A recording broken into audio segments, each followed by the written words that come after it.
In this video, we're going to learn the basics of the box modeling technique by blocking in the major form of the drone. Alright, so whenever we begin the modeling process and we have our reference images in place, what I like to do is I like to break down the reference image and start coming up with a way that I want to start modeling. So looking at the drone itself, you can see that the main dependent on this entire model is the body. Now, this is going to be really important to start out because whenever we have other dependents like the positioning of these propellers or the positioning of these cylindrical elements on the ends of the arms themselves, they also have dependents like this little element here. And then the legs are dependent on that element and the placement of it and the shape of it. We also have this bracket, which is going to be dependent on the position of the lower part of the drone.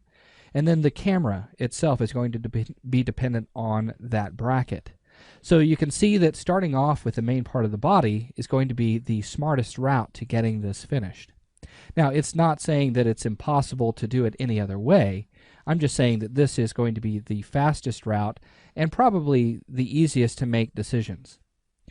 So to get started, let's use a box modeling technique. Now, the box modeling technique might sound a little confusing at first. It's not just using a box primitive to start out.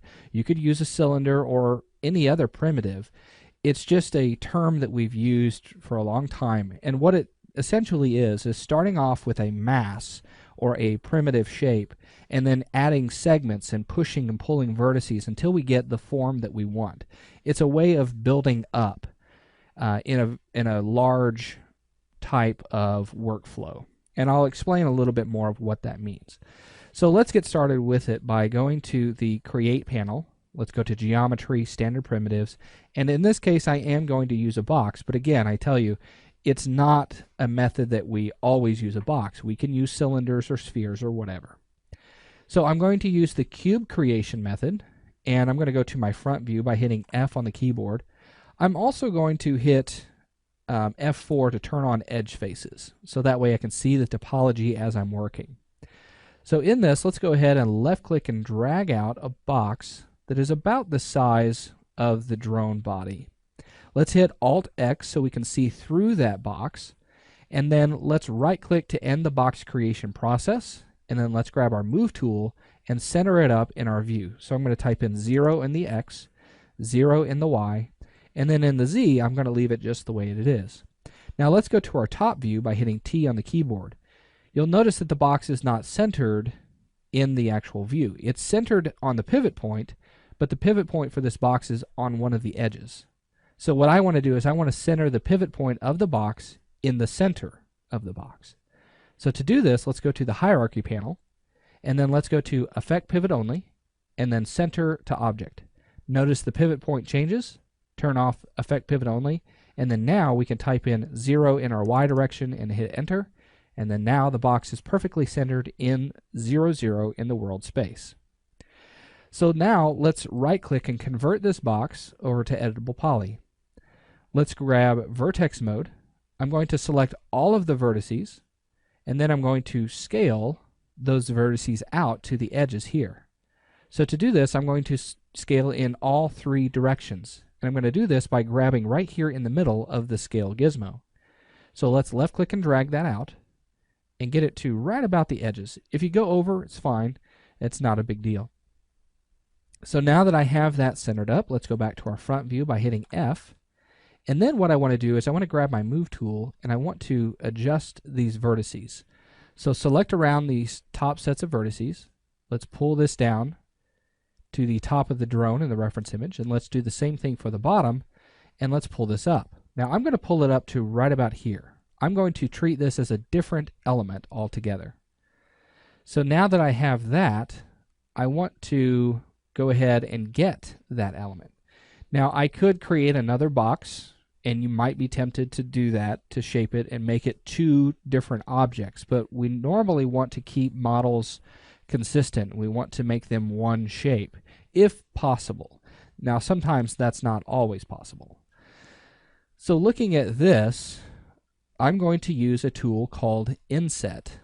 to get the geometry that I need, or the polygon that I need for this bottom piece.